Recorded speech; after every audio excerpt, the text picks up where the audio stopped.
ኦሪት ዘዳግም ምዕራፍ 18 ለሌዋውያን ካህናት ለሌዊውም ነገድ ሁሉ ከእስራኤል ጋር ድርሻና ርስት አይሆንላቸውም።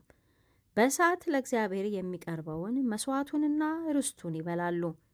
በወንድሞቻቸውም መካከል ርስት አይሆንላቸውም። እርሱ እንደተናገራቸው ርስታቸው እግዚአብሔር ነው። በሬ ወይም በግ ለመሥዋዕት ከሚያቀርቡት ሕዝብ የካህናቱ ወግ ይህ ይሆናል። ወርቹንና ሁለቱን ጉንጮቹን ጨጓራውንም ለካህኑ ይሰጣሉ። የእህልን የወይን ጠጅህን የዘይትህንም በኩራት አስቀድሞም የተሸለተውን የበግህን ጠጉር ለእርሱ ትሰጣለህ። እርሱ ከልጆቹ ጋር ተነስቶ በእግዚአብሔር ስም ለዘላለም ያገለግል ዘንድ አምላክህ እግዚአብሔር ከነገዶችህ ሁሉ ስለመረጠው ነው።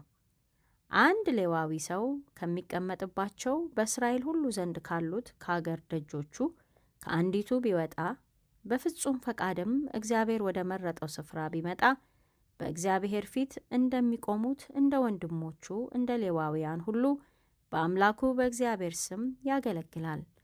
ከተሸጠው ከአባቶቹ ከብት ዋጋ ሌላ እንደ ባልንጀሮቹ ከመብል ድርሻውን ይወስዳል። አምላክህ እግዚአብሔር ወደሚሰጥህ ምድር በገባህ ጊዜ እነዚያ አሕዛብ የሚያደርጉትን ርኩሰት ታደርግ ዘንድ አትማር።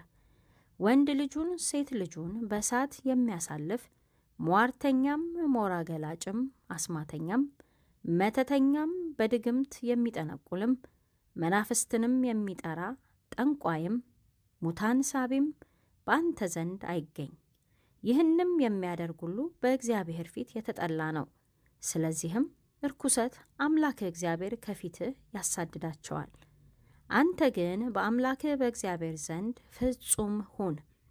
የምትወርሳቸው እነዚህ አሕዛብ ሞራ ገላጮችንና ሟርተኞችን ያዳምጣሉ። አንተ ግን እንዲሁ ታደርግ ዘንድ አምላክህ እግዚአብሔር ከልክሎሃል። አምላክህን እግዚአብሔርን በኮሬብ ስብሰባ ተደርጎ በነበረበት ቀን እንዳልሞት የአምላኬን የእግዚአብሔርን ድምፅ ደግሞ አልስማ፣ ይህችን ታላቅ እሳት ደግሞ አልይ ብለህ እንደለመንከው ሁሉ አምላክህ እግዚአብሔር ከአንተ መካከል ከወንድሞችህ እንደ እኔ ያለ ነቢይ ያስነሳልሃል፣ እርሱንም ታዳምጣለህ። እግዚአብሔርም አለኝ፣ የተናገሩት መልካም ነው። ከወንድሞቻቸው መካከል እንዳንተ ያለ ነቢይ ያስነሳላቸዋለሁ። ቃሌንም በአፉ አደርጋለሁ፣ ያዘዝኩትንም ቃል ሁሉ ይነግራቸዋል። በስሜም የሚናገረውን ቃሌን የማይሰማውን ሰው እኔ እበቀልለታለሁ። ነገር ግን ይናገር ዘንድ ያላዘዝኩትን በስሜ በድፍረት የሚናገር ወይም በሌላ አማልክት ስም የሚናገር ነቢይ እርሱ ይገደል። በልብህም እግዚአብሔር ያልተናገረውን ቃል እናውቅ ዘንድ እንዴት ይቻለናል ብትል ነቢዩ በእግዚአብሔር ስም በተናገረ ጊዜ የተናገረው ነገር ባይሆን ባይመጣም ያ ነገር እግዚአብሔር ያልተናገረው ነው። ነቢዩ በድፍረቱ ተናግሮታል። እርሱን አትፍራው።